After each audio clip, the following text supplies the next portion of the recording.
नमस्कार, मैं हूं आपके साथ गौरव राजेंद्र। बुलेटिन की शुरुआत करते हैं। मुख्यमंत्री नायब सिंह सैनी ने चंडीगढ़ में सिंचाई एवं जल संसाधन विभाग की विभिन्न परियोजनाओं की समीक्षा बैठक की अध्यक्षता की। उन्होंने परियोजनाओं की इंजीनियरिंग ड्राइंग में अनावश्यक देरी न होने के निर्देश दिए हैं और गुणवत्ता पर विशेष ध्यान देने को कहा है। साथ ही आपको बता दें कि उन्होंने कहा कि दादूपुर में हमीदा हेड तक नई समानांतर लाइन चैनल और डब्ल्यूजेसी का आधुनिकीकरण 274.87 करोड़ रुपए की लागत से किया जा रहा है, जिसका 64.5% काम पूरा हो चुका है। इसके अलावा डब्ल्यूजेसी ब्रांच तक ऑगमेंटेशन नहर का पुनर्निर्माण 383 करोड़ रुपए की लागत से किया जा रहा है, जिसका 81% कार्य पूरा हो चुका है। साथ ही उन्होंने कहा कि हरियाणा शहर इन मेगा प्रोजेक्ट्स के समय पर क्रियान्वयन के लिए प्रतिबद्ध है, जो राज्य की जल सुरक्षा और कृषि स्थिरता के लिए महत्वपूर्ण है।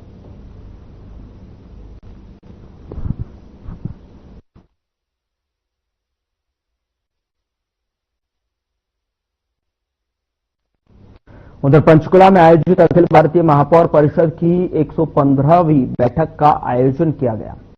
हरियाणा के सीएम नायब सिंह सैनी ने भी बैठक में शिरकत की, जिसकी जानकारी सीएम सैनी ने सोशल मीडिया पर साझा की है। साथ ही आपको बता दें कि सीएम सैनी ने लिखा कि बैठक में सहभागिता का अवसर मिला और इस दौरान देश भर से आए मेयरों के साथ में शहरी विकास एवं जनहितकारी योजनाओं के प्रभावी क्रियान्वयन पर सार्थक चर्चा हुई है। सीएम ने लिखा कि हमारे शहर स्मार्ट और सुव्यवस्थित बन सके, इसके लिए प्रदेश की नॉन स्टॉप सरकार राज्य के नगर निगमों को मजबूत करने और मेयरों को अधिक अधिकार देने के लिए निरंतर प्रयासरत है।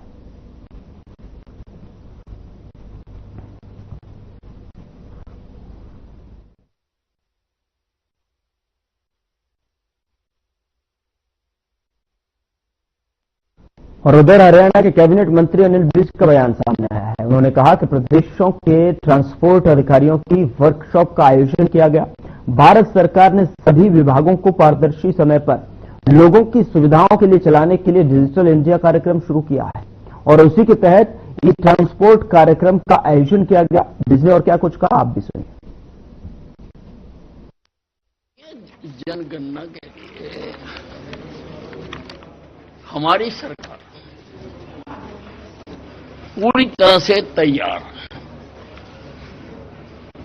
प्रदेशों से लेके केंद्र तक प्रधानमंत्री जी भी इसके लिए मीटिंग ले चुके हैं और प्रदेश में भी हमारे मुख्यमंत्री जी भी इसके बारे में मीटिंगें कर चुके हैं और बिल्कुल तैयार हैं जनगणना के लिए।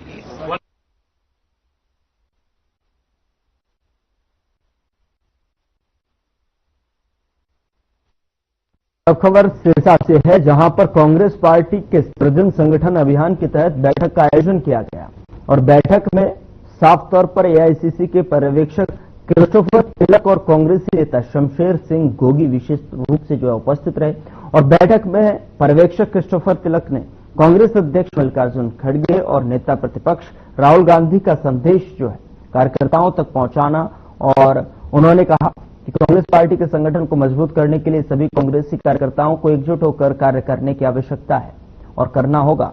साथ ही उन्होंने कहा कि जिलाध्यक्ष की नियुक्ति के लिए वे कार्यकर्ताओं की राय लेने आए हैं और ये फैसला कार्यकर्ताओं की राय पर आधारित होगा, ताकि जिलाध्यक्ष ऐसा हो जो संगठन को मजबूती दे सके। बैठक में सभी कार्यकर्ताओं ने पर्यवेक्षक से मुलाकात कर अपनी राय रखी।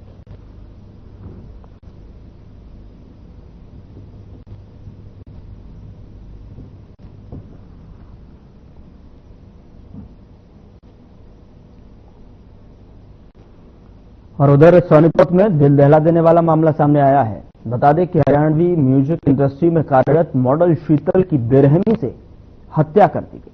जानकारी के मुताबिक अज्ञात बदमाशों ने गला रेतकर शीतल को मौत के घाट उतार दिया। सूचना मिलते ही पुलिस मौके पर पहुंची और शव को गांव खांडा के पास रिलायंस नहर से बरामद किया है, जिसके बाद पुलिस ने शव को कब्जे में लेकर पोस्टमार्टम के लिए अस्पताल भेज दिया। वहीं जांच अधिकारी ने कहा कि मृतक शीतल पानीपत की रहने वाली थी और पानीपत पुलिस ने शीतल की गुमशुदगी की रिपोर्ट दर्ज की थी। फिलहाल पुलिस इस पूरे मामले की जांच पड़ताल में जुटी हुई है।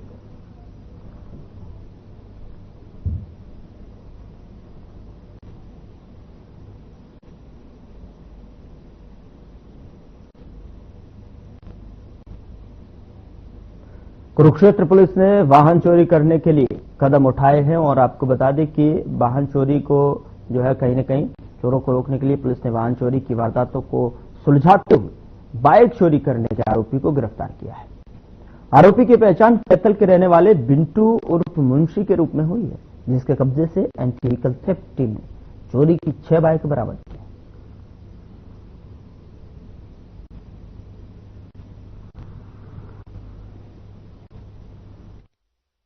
मोटरसाइकिल चोरी की बढ़ रही घटना को मद्देनजर रखते हुए श्रीमान पुलिस अधीक्षक कुरुक्षेत्र द्वारा एबीटी टीम को कुछ विशेष दिशा निर्देश दिए गए हैं, जिसके अकॉर्डिंग हम अपना कार्य करेंगे और उसमें सफलता प्राप्त करेंगे। तो इसी संबंध में कल दिनांक 15/6/2025 को देवलाल पार्क के पास जो 22/5/2025 को चोरीशुदा मोटरसाइकिल लेकर चोर आया हुआ था और हमने अपने सादे कपड़े में मुलाजिम को लगाया हुआ था।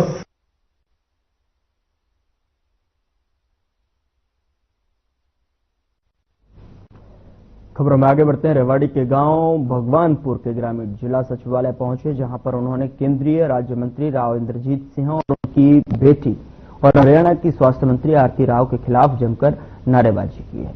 ग्रामीणों का आरोप है कि राव इंद्रजीत ने 200 बेड का सरकारी अस्पताल खोलने का आश्वासन देकर पंचायत की 10 एकड़ भूमि के सरकार के नाम करवा लिया था, लेकिन अब यह अस्पताल इनके गांव भगवानपुर में न खोलकर दूसरे गांव शहबाजपुर में बनाने का फैसला लिया गया है, जो कि पूरी तरह से गलत है। ग्रामीणों ने जिला उपायुक्त को ज्ञापन सौंपकर समस्या के समाधान की अपील की है। इतना ही नहीं, ग्रामीणों ने रेवाड़ी विधायक लक्ष्मण सिंह यादव के आवास पहुंचकर भी अपनी समस्याओं को विधायक के सामने रखा।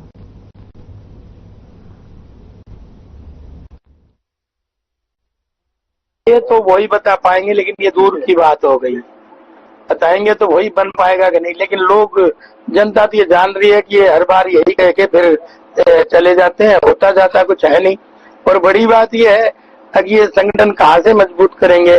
आज 8 महीने हमारी ये विधानसभा बने हो गई। हम जी 200 बेड की हॉस्पिटल के लिए आए थे मिलने के लिए इंद्रजीत से कि हमारी जमीन हमने पानी के लिए दी है, तो हमारे 200 बेड वाली जमीन हमें हॉस्पिटल बननी चाहिए यहाँ। लेकिन उन्होंने मिलने से भी मना कर दिया, 5 मिनट का टाइम भी नहीं दिया। क्या कहा उन्होंने? पहले तो ये कहा, बोले भाई नहा धोकर आ रहे हैं, 5 मिनट रुको। उसके बाद उन्होंने बोला कि मैं मिलन नहीं चाहता। पहले क्या कहा था उन्होंने? हम पीए से बात करी थी, बोले 5 मिनट रुको, वो आ रहे हैं। हम 200 बेड हॉस्टल के बारे में आए यहाँ पे। हमने 200 बेड राव साहब से बात हुई थी हमारी, उन्होंने वाटर सप्लाई के लिए जमीन देने के लिए कहा था, जो हमने मान ली थी। उन्होंने इसके एवज में 200 बेड हॉस्टल देने का भी कहा था और उन्होंने करा भी दिया था। हमारा दोनों वाटर सप्लाई का केस और हॉस्टल का केस। और हम अपने गांव के अड़ाव के अंदर हमारे जमीन दे दो, हमें 10 किला दे दो वाटर सप्लाई के लिए, जो गांव के शहर के लिए, और 200 का हाँ उसको हॉस्पिटल के लिए दिया था। लेकिन हॉस्पिटल तो वहां भेज दिया शहबाजपुर।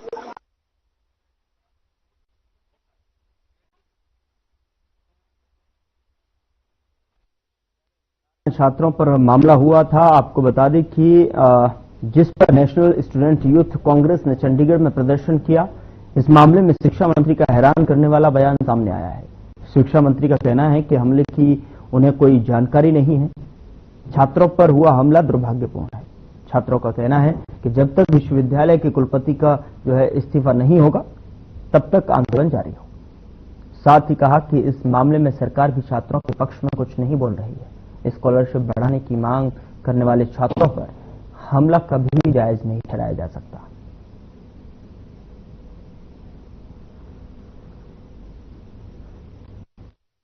सही होता है, जब से बीजेपी का राज बना है कभी मिलने नहीं दिया।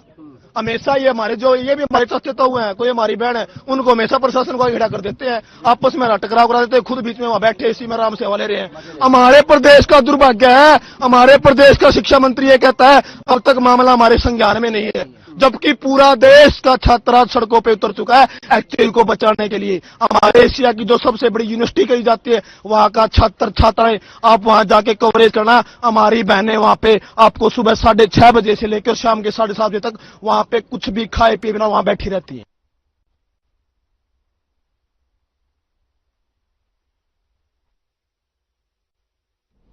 पुंडरी विधानसभा के गांव कोल में स्थित चौधरी चरण सिंह हरियाणा कृषि विश्वविद्यालय कॉलेज के प्रांगण में सैकड़ों छात्र छात्राओं ने धरना प्रदर्शन कर विश्वविद्यालय के उप कुलपति और विश्वविद्यालय प्रशासन के खिलाफ जमकर नारेबाजी की। साथ ही आपको बता दें कि चौधरी चरण सिंह विश्वविद्यालय के छात्र आर्यन कुंडू और छात्रा एकता ने अपनी कई मांगों को रखा। उन्होंने कहा कि जब तक चौधरी चरण सिंह हरियाणा कृषि विश्वविद्यालय हिसार छात्र संगठन फैसला नहीं लेगा तब तक हमारा धरना प्रदर्शन जारी रहेगा।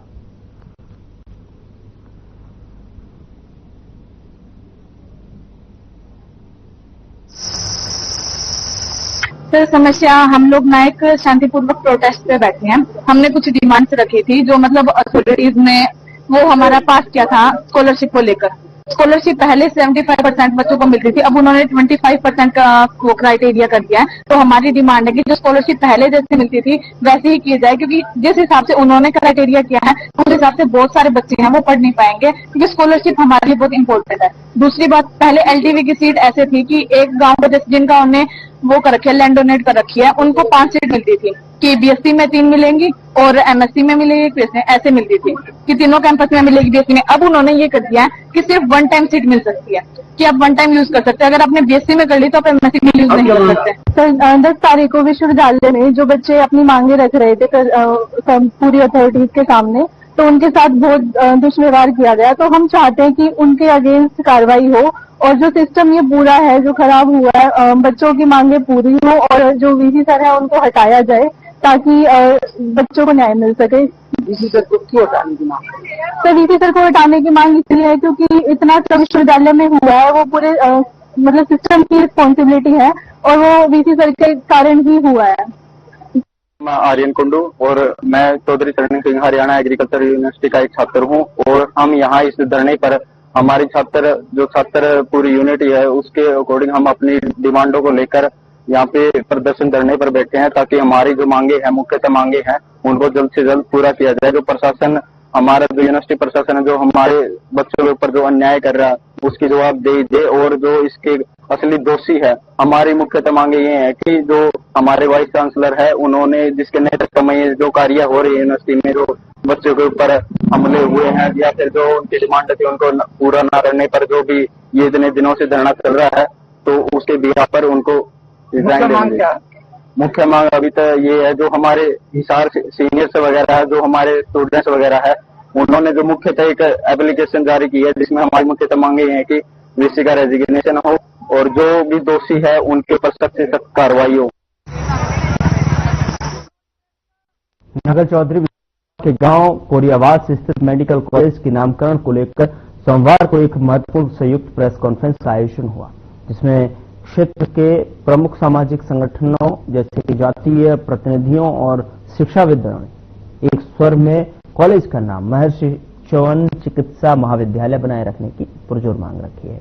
प्रेस कॉन्फ्रेंस को संबोधित करते हुए इतिहास एवं संस्कृत संरक्षण संघ के जिलाध्यक्ष मनीष वशिष्ठ, एडवोकेट अग्रवाल सभा अध्यक्ष महेंद्र बंसल, प्रजापत समाज अध्यक्ष संतलाल प्रजापत और सैनी समाज अध्यक्ष बलवीर सैनी ने कहा कि यह मेडिकल कॉलेज च्यवन ऋषि जैसे वैदिक आयुर्वेदाचार्य के नाम पर होना चाहिए, जिन्होंने ढूसी पर्वत को तपोभूमि पर तपस्या कर आयुर्वेद और योग को अमर किया।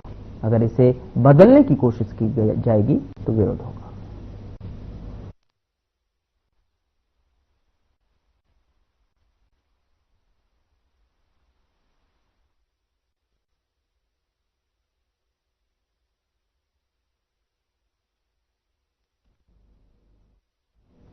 खबर बाड़मेर से है, जहां पर बोर्ड परीक्षाओं की तर्ज पर ही प्रज्ञा स्कूल की 6 छात्राओं ने नीट परीक्षा में प्रथम प्रयास में ही बाजी मारकर नया रिकॉर्ड कायम किया है। मेधावी छात्राओं की प्रतिभा पर विद्यालय में खुशी का माहौल है और स्कूल प्रबंधक कमेटी ने होनहार विद्यार्थियों को मिठाई खिलाकर सम्मानित किया है। भांडवा के प्रज्ञा स्कूल डायरेक्टर युद्धवीर सिंह की अध्यक्षता में आयोजित अभिनंदन समारोह को संबोधित करते हुए सदाराम डवास और कृष्ण प्रधान जेवली ने कहा कि ग्रामीण क्षेत्र की छात्राएं बहुत प्रतिभावान हैं और नीट परीक्षा में बेहतरीन अंक प्राप्त कर छात्राओं ने क्षेत्र का नाम रोशन किया है। प्रदेश सरकार की ग्रामीण अंचल की छात्र छात्राओं के लिए प्रतियोगी परीक्षाओं के लिए उपलब्ध करवा रही हैं। वहीं एमबीबीएस में प्रवेश पाने वाली छात्रा तमन्ना सुनैना योग्यता ने अपनी सफलता का श्रेय स्कूल शिक्षकों के साथ साथ अपने माता पिता को भी दिया है।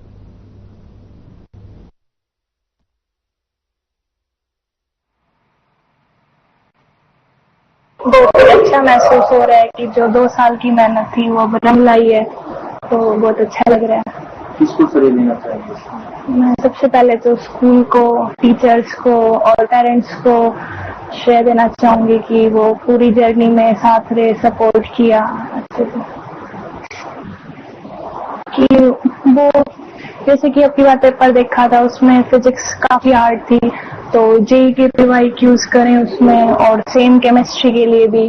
और बायो में आप एनसीईआरटी पे फोकस करें, line to line 11th 12th, और बस जितना घंटा हो सके मिनिमम 5-6 घंटे तो डेली पढ़ें। टीचर्स जो काम देते हैं उसको सारा कंप्लीट करें। रिजल्ट जारी हुआ, उसमें हमारे 7 बच्चों ने बाजी मारी और 4 बच्चों के प्रथम प्रयास में ही बाजी मारी। मैं सभी अभिभावकों को, बच्चों को शुभकामनाएं देता हूं और बच्चों को आगे भविष्य में जाकर भी न्यू कीर्तिमान स्थापित करें, अच्छा पद में। और बाकी जो बच्चे हैं उनको भी ये कहना चाहूंगा कि मेहनत करें और अच्छा परिणाम लाएं।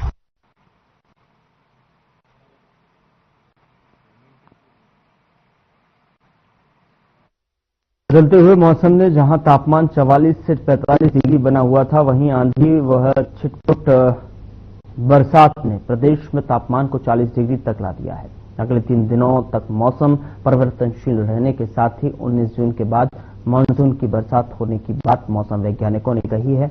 मौसम जो है मानसून अब की बार जो है 1 सप्ताह पहले आएगा और अच्छी बरसात की उम्मीद मौसम वैज्ञानिक लगा रहे हैं। भिवानी की कृषि विज्ञान केंद्र के मौसम वैज्ञानिक डॉक्टर देवीलाल ने बताया कि अगले 3 से 4 दिन में मौसम परिवर्तनशील रहेगा। कभी धूप, कभी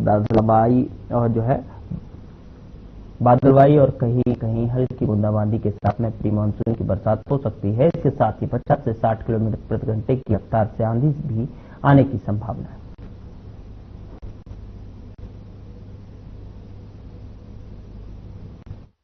जो पिछली बार हमने 2 दिन पहले हमने बताया था कि तापमान में हल्की गिरावट होगी, उसी के अनुरूप मौसम में बदलाव देखने को मिल रहा है। बादलवाई भी हो रही है, टेम्परेचर हल्की बरसात भी हुई है आसपास, उसकी वजह से जो टेम्परेचर 44-45 डिग्री सेल्सियस के आसपास पहुंच गया था वो घट करके 40 डिग्री सेल्सियस के आसपास आ गया है। आज भी आप देख रहे हो कि बादलवाई और हवाएं देखने को मिल रही है। तो आने वाले अगले 3 से 4 दिन के दौरान जो है वो गस्टी विंड्स यानी धूल भरी आंधी जो 50 से 60 किलोमीटर प्रति घंटे की रफ्तार से चल सकती है, उसके साथ बादलवाई और हल्की छिटपुट बूंदाबांदी भी होने की संभावना है। जैसे मैंने आज बताया, आज 16 तारीख में जो बादलवाई दिखाई दे रही है, आगे 2-3 दिन ये बादलवाई रहेगी, लेकिन 19 तारीख के बाद जो है वो मानसून की एंट्री होने की संभावना है और मानसून से पूर्व की बरसात भी हो सकती है। तो उसके चलते जो है मानसून भी अब की बार 1 सप्ताह पहले आने की संभावना बन रही है। उधर तोशाम में भीषण गर्मी के बाद अचानक मौसम का मिजाज बदल गया। आसमान में काले बादल छा गए, तेज बारिश शुरू हुई और बारिश से जहां लोगों को जो है गर्मी और उमस से राहत मिली, तो वहीं फसलों के लिए भी ये बारिश फायदेमंद साबित हो। हालांकि बारिश के कारण तोशाम के बाजारों में जलभराव हो गया, तो वहीं खासकर जो है बस स्टैंड के आसपास की गलियों में पानी भर गया। इससे दुकानदारों और राहगीरों को भारी परेशानी का सामना भी करना पड़ा। लोग जलभराव से निजात पाने के लिए प्रशासन से मांग कर रहे हैं।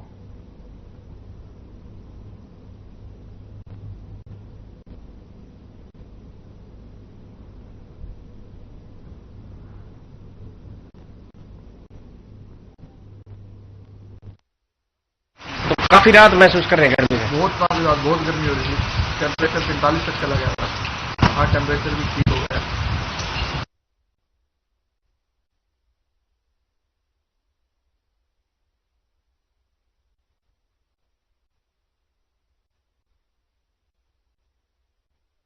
शहर में नगर परिषद के कर्मचारी मुख्य निरीक्षक के खिलाफ धरने पर बैठ गए। इससे शहर की सफाई व्यवस्था ठप हो गई। सफाई कर्मचारी शहर में अपने अपने निर्धारित एरिया में सफाई करने नहीं पहुंचे और न ही डोर टू डोर कचरा कलेक्शन के लिए कोई कर्मचारी जो है कॉलोनियों में पहुंचा। कर्मचारियों ने आरोप लगाया कि सीएसआई छुट्टी के दिन भी सफाई करने का दबाव बनाते हैं। यूनियन नेताओं के साथ में अभद्र भाषा का प्रयोग करते हैं। अगर सीएसआई का व्यवहार नहीं बदला तो लंबी हड़ताल की जाएगी और पूरे जिले में सफाई व्यवस्था ठप कर दी जाएगी।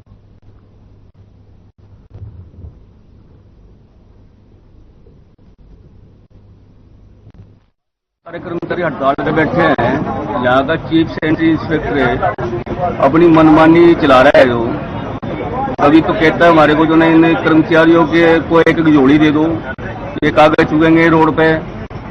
उसके बाद हमने कहा भी जो ना सफाई पखवाड़ा है, आप लोग ऐसा करो जो पीछे जो ना उन्हें जो कुछ को बुला करके वे कागज चुकवाए जाते थे उनसे चुकवाओ, और हमारा कर्मचारी उस काम को है ना जो उनका जो काम बनता है सफाई पखवाड़े का, वो वार्ड 2 वार्ड करके है ना अपना काम करेगा, एक्टिविटी देगा।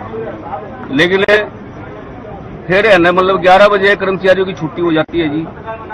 छुट्टी होने के बाद में दरोगा के बोलता है उनको याद नहीं बुलाओ भाई। अब बताओ क्या कहाँ से बुलाएं? मतलब कर्मचारियों को बंधुआ बना रखे हैं।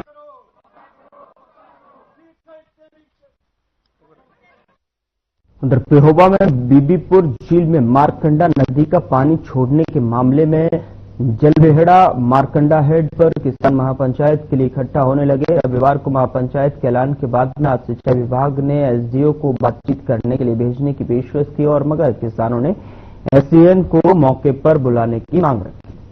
किसानों का आरोप है कि एक्सीएन उनके बीच में आए क्योंकि कल उन्होंने किसानों को ऑर्डर का हवाला देकर दीवार हटाने की चेतावनी दी। साथ ही किसानों के ऐलान के बाद में किसी भी हालत से निपटने के लिए मौके पर पुलिस बल को भी तैनात किया गया है। कल रविवार को सिंचाई विभाग के झील में पानी छोड़ने की भनक लगते ही 12 गांव के सैकड़ों किसान हेड पर इकट्ठा हो गए थे। विरोध के बाद विभाग को पीछे हटना पड़ा था।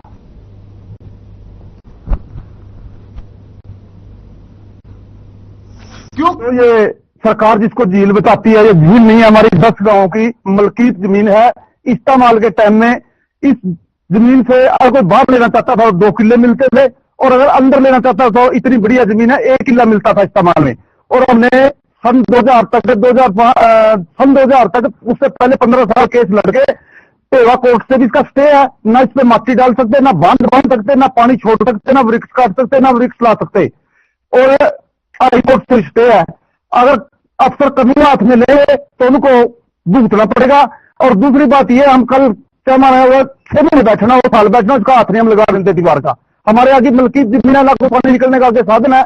उस 6700 एकड़ में जाकर के पानी उधर से एसवाईएल का आ जाता है, फ्लड का आ जाता है नीचे सैफन से, और इधर से ये चला जाता है। हमारा तो 70-70 हजार रुपया ठेका जो ठेकेदारों ने देकर जमीन ले रखी है, वो बेचारे मारे जाएंगे। पिछले साल भी फ्लड आया, कम से कम हजारों बोर खराब हो गए उसके अंदर। तो जब इसमें पानी आ गया था तो इसके किनारे इतने कच्चे कि चुनाव लड़ी के पास इसका बैंक टूट गया था और पूरी आबादी के डूबने का खतरा हो गया था। ना तो ये जो माइनर है पानी को उठ सकता है, ना इसके तेल पे कोई रेगुलेटर है कि पानी रोका जा सके। यहाँ से तो अगर 1 बूंद भी पानी जाएगा तो वो सीधा जमीन के अंदर जाएगा, तो लोगों की अपनी निजी मलकियत की भूमि है। चिनाली गांव की मारकंडा नदी के साथ लगती है जमीन। श्याम सिंह राणा मंत्री है जो मौके पर इस टाइम, उसकी भी जमीन लगती है। सबसे पहले नाका पिछले साल जब एक गेट खोला था उन्हीं की जमीन में टूटा था। जिंदाबाद जिंदाबाद।